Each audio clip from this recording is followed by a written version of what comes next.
Hi guys, welcome back to With All Her Mind. This is Justice in Low Keel, and you are sitting in my very messy living room and kitchen space. And hopefully by the end of today's video, you will understand why I chose to be here. But just take a look at, we have some kind of car race happening in an excavator and Dora the Explorer all at the same time. But like I said, at the end of the video, I think you'll understand why I chose to film right here. We're going to get into a couple of topics today. I've got something about the home that I've been working on that I want to share with you guys. And I also want to get into a little bit of a new article that my husband has written that all of you must read. It is so good. I'm just going to touch on it a little bit.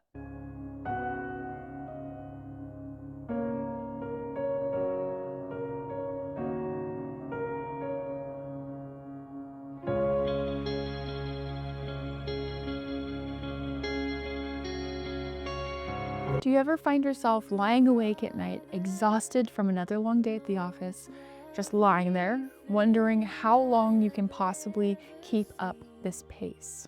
Do you secretly desire to get off birth control, but you look at your calendar and you know there's simply no room in your life for the natural hormonal fluctuations of your cycle, let alone a baby, no time to put your feet up when the cramps hit hard, no grace, no space when you feel vulnerable and sensitive in the days leading up to your period? Do you ever feel like your entire value as a woman is tied directly to your productivity? Are Christian women really required to hustle constantly in order to please God? And where does enjoyment and creativity even fit into life like that?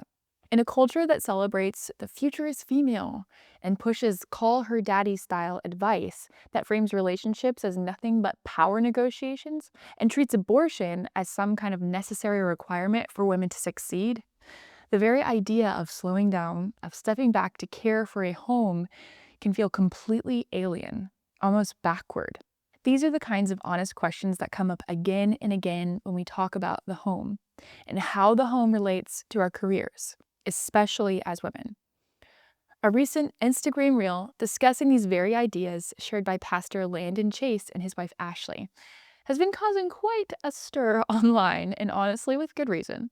Landon asked Ashley if she thinks there should be stay-at-home wives, and her answer, well, it became a great example of what it looks like when feminist ideas get quietly mixed up with Christianity. Now, as Western women, many of us would never call ourselves feminists, especially if you're a Christian. But the truth is, we have all been formed by feminism in deep ways, whether we realize it or not. Before I go into exactly what Ashley's response was, I want to pause and say that she seemed really caught off guard by her husband's question, and her answer clearly came from a good place in her heart, a heart that desires to honor God. I'm also sure that in the short clip they shared, it was not a full, complete picture of who they are or what they believe about marriage or any number of things.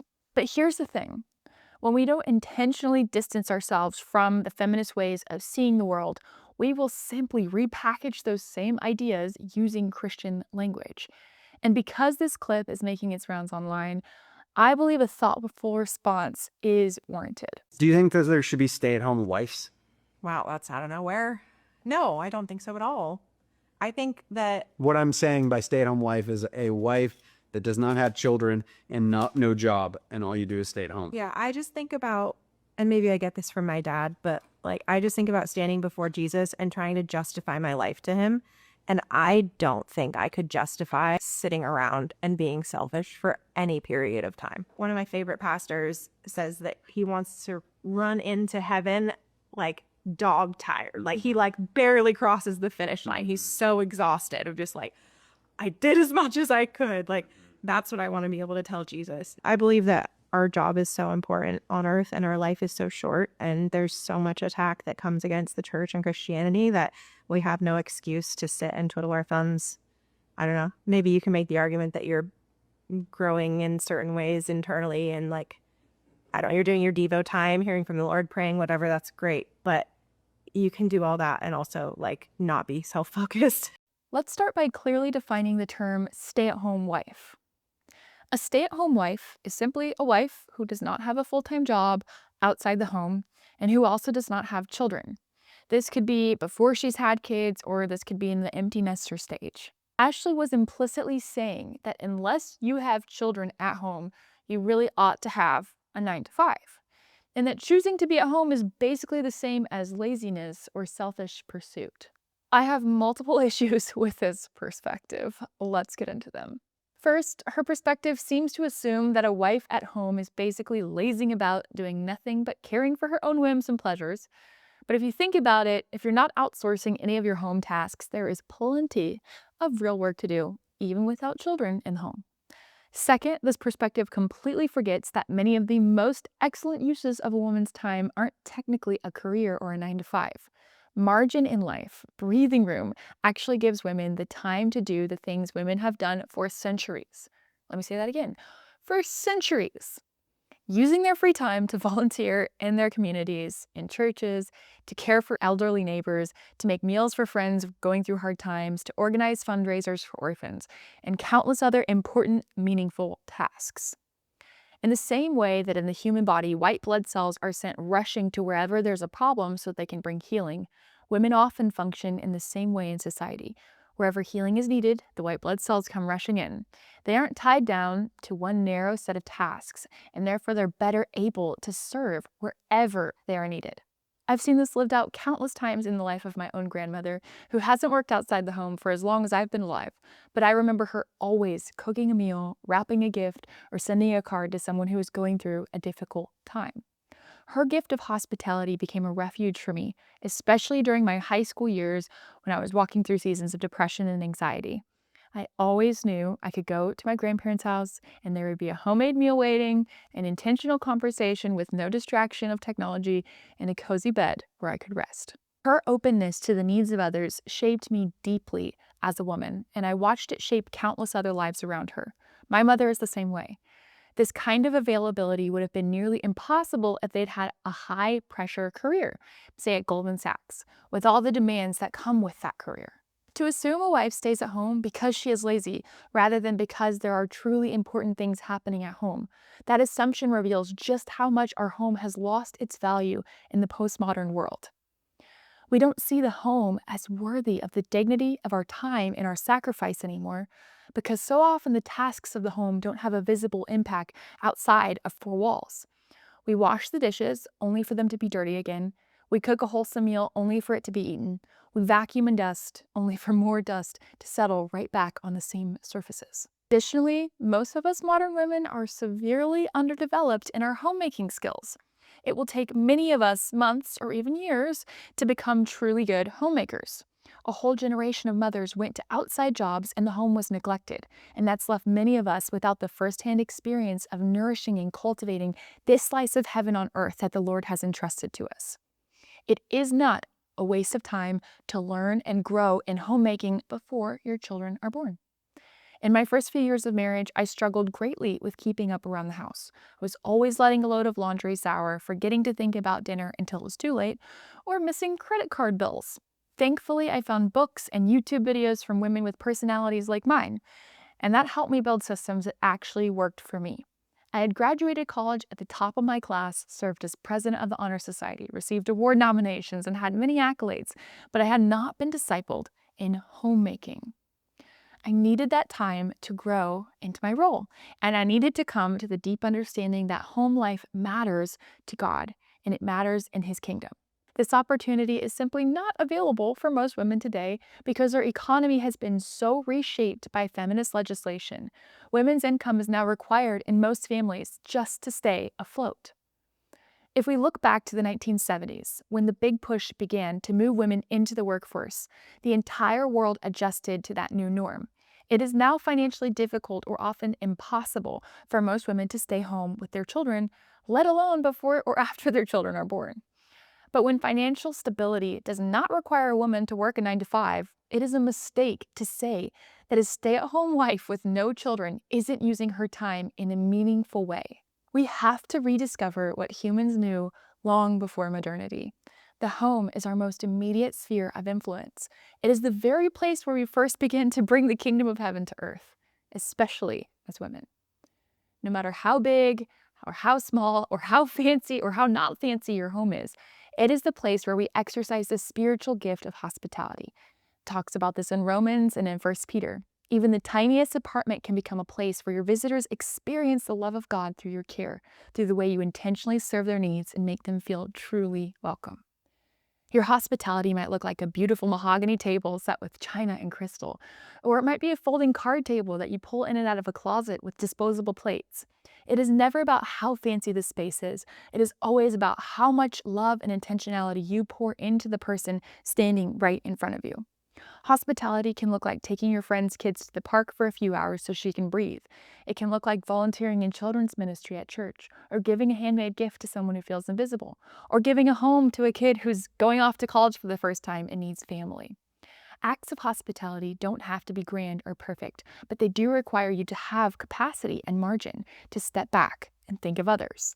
This is the pressure we feel from all sides.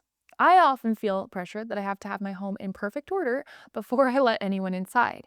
But I've learned that the times my home has the biggest impact are usually the times when things are far from perfect. Recently, we hosted the bridesmaids for a dear family friend's wedding. My living room, much like now, was completely taken over by my son's coffee table Grand Prix. My kitchen, much like now, was a mess of makeup and hair products. Yet after that week, one of the ladies told me that I had been a source of peace for her in all of the wedding chaos. That didn't come from me. That came from being rooted in Jesus and from understanding that this is exactly the purpose of my home: to welcome, to feed, to facilitate these wonderful and messy parts of life. When women are not tied down to a full-time job outside the home, we're freed up to notice the people around us who simply need to sit down and have a cup of tea. We can sit and listen attentively to their hearts and hear how the Holy Spirit might be prompting us to respond. This is kingdom work. Feminism has worked very hard to change how we think about the home. Instead of seeing it as a little slice of heaven entrusted to us by God, we see only its utilitarian parts. It's where we sleep, shower, and eat. Beyond that, it has no deeper meaning. This shift has been so effective that even faithful women of God have unknowingly embraced it. To quote Theology of the Home too, to make home is, in a way, the ultimate and most human practice, in that it is a life spent developing not just specific skills, but the very skill of being a human in full. The homemaker who approaches her calling in a purposeful way is working daily to develop generosity in herself and others, and asking and discussing life's big questions in small and unexpected moments. We long for a beautiful home because we long for a beautiful life. Proverbs 31 praises the wise woman who is well formed in every part of her character. That formation shapes how she shows up for her family, and yes, how she cherishes her home and stewards everything and everyone it contains. None of this means falling into the idolatry of the 1950s housewife. A woman's fruitfulness is not limited only to the home, but it most certainly does include the home. Titus 2 calls older women to train the younger women to be workers at home so that the word of God is not blasphemed. This clearly shows us that the home is an important, valuable part of the life of a Christian woman. The modern perspective on the home is almost Gnostic in nature. Gnosticism taught that the physical world is evil and only the spiritual is good. The church has always rejected this because the incarnation of Jesus, God becoming flesh, forever settled that matter is not evil. Genesis tells us clearly when God created the physical world, he called it good. It is only the corrupt use of matter that becomes evil. We see this same wrong thinking when people say that the home isn't truly important, that our homes and our belongings are carnal, not eternal, and therefore only the work we do outside of the home is meaningful. As my friend Dr. Carrie Gress writes in Theology of Home, our homes are one of our greatest tools of evangelism. We get to give people a taste of heaven on earth. When someone walks into your home and feels that deep sense of homecoming, their soul is pointed toward the ultimate homecoming, eternity with our Father. Feminism borrows its structure from Marxism. That's why it shares so much in common with other Marxist movements. Marxism and feminism both want women to become good workers, willing cogs in the machine. The enemy of that goal is a woman who is distracted by caring for her home and the people who enter it, so that the work must be split 50-50 with her husband. The corporation's work is worthy, but the home's is not. This view is so contrary to God's good design for the differences between men and women, and to our unique strengths. It is feminine strength above all that knows how to take whatever little or much we have and turn that house into a sanctuary that points everyone who enters it towards heaven. You see this so clearly when you visit the home of even the most aesthetically inclined bachelor. My husband has a great sense of taste and design, but he naturally leans more cold and utilitarian. I have brought warmth because I'm always thinking about how this space will serve us as we live out our values and host others. I bring the feminine gift of nurturing even into the way we decorate our home. Ultimately, caring for the home is a quiet fight. It is a fight against the utilitarian culture that ties our value only to our output. It is a fight against the old heresy of Gnosticism. It is a fight against all the lesser gods of our age. It is a beautiful insistence in participating in the creativity and beauty of God, no matter how limited your budget or your resources may be. Homemaking is the marriage of the ordinary, everyday life with eternal meaning. One of the reasons I have been a little bit slower in getting my episodes of With All Her Mind out there is because I'm participating in a fellowship right now through the organization Live Action. And for those of you who are not familiar with Live Action, it is an amazing pro-life organization that is dedicated to helping change hearts and minds on the issue of abortion. So yes, of course, we want to see legislation change, but we also want to see people's hearts change so that culture changes, so that people are wanting to vote for pro-life legislation, wanting to protect the lives of unborn human beings at every stage of development. As I've been going through this, one of the things that I've been praying about is, okay, Lord, where do you want to use me in this whole movement? What's missing?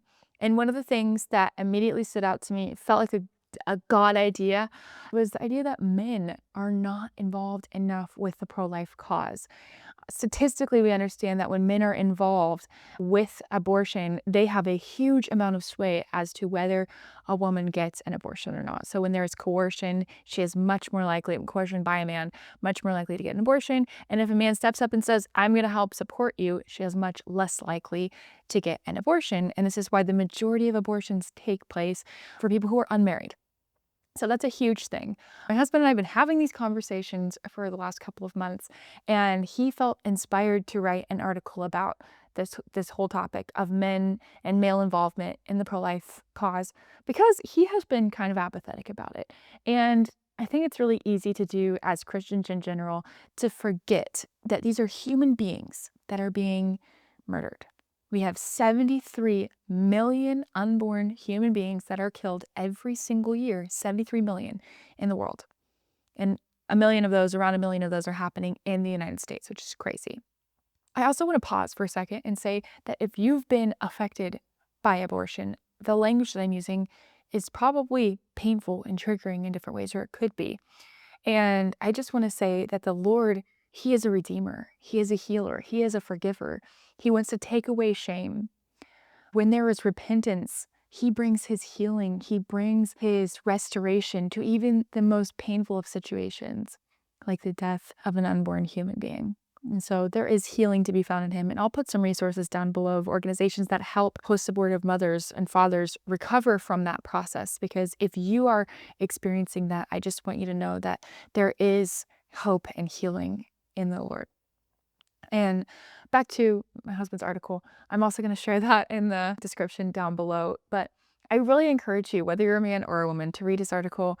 If you're a woman and you've got a husband, see if you can get him to read it and see if it wakes something up inside of him, because it is so important that we mobilize men in the issue of abortion, whether you're a feminist or not, okay? The thing is, we've got to get men involved. They've got to be a part of this. They're 50% of making the baby. They need to step up and be 50% of fighting, at least, to help preserve these lives. Thank you guys so much for watching today's episode. I hope that you enjoyed it. It's a little shorter than usual, but hopefully it was more meaningful and more direct, because we went straight to the point, we got straight to the point on these issues. But comment down below what you thought of today's episode, share it if it was a blessing to you, and let me know what you want to talk about in the future down below.